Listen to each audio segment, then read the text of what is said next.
Hi, in this video we will explain to you how to make the top of your slanted storage. You are going to fuse fabric strips to the same interfacing that you used in your weaving strips. This is a single-sided fusible foam. Then you are going to sew down one edge, one long edge, with a 1/4 inch seam. It's going to be a scant 1/4 inch. You are going to catch the interfacing in your stitching on one side or both. You will catch it just a little bit.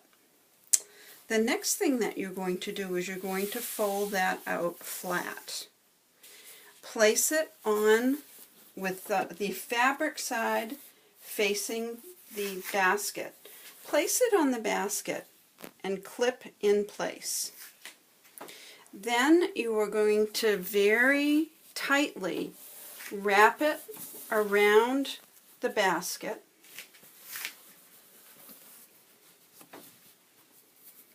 and overlap it just a 1/4 inch. Remove it from the basket .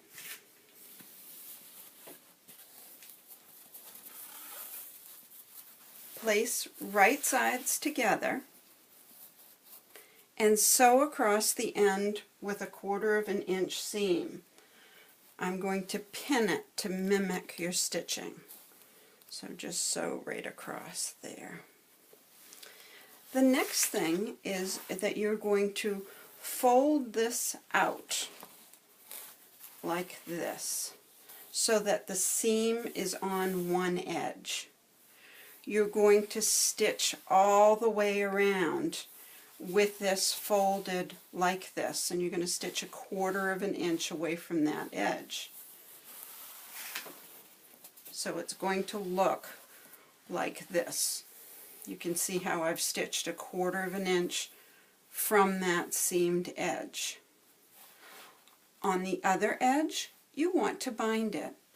Sew binding on the outside, flip it to the inside, and I've top stitched it very, very close to the edge. That creates this little line of stitching right here on your rim. By the way, the binding is the bottom of the rim. The side that has no binding on it will be the top of the rim and will be attached to the top. After you finish that stitching, you want to stitch a couple of more times, just channel stitching. That creates decorative stitching on your rim. The next step is to attach the top to the rim. Now, hopefully you've watched the video on attaching the bottom to the sides. This is very similar. You've marked the top in 4 places with chalk. You've also taken your rim and you folded it in half. You can't see the chalk marks on here because of the print. So what I've done is folded that in half and I've pinned either end. Then I'm matching those pins like that, and I'm pinning either end on this. Then you'll take your top and you'll match your top, and you're going to pin it the same way that you pinned the bottom. You're going to take your pin, run it straight down through the 2 binding pieces and then down through the rim.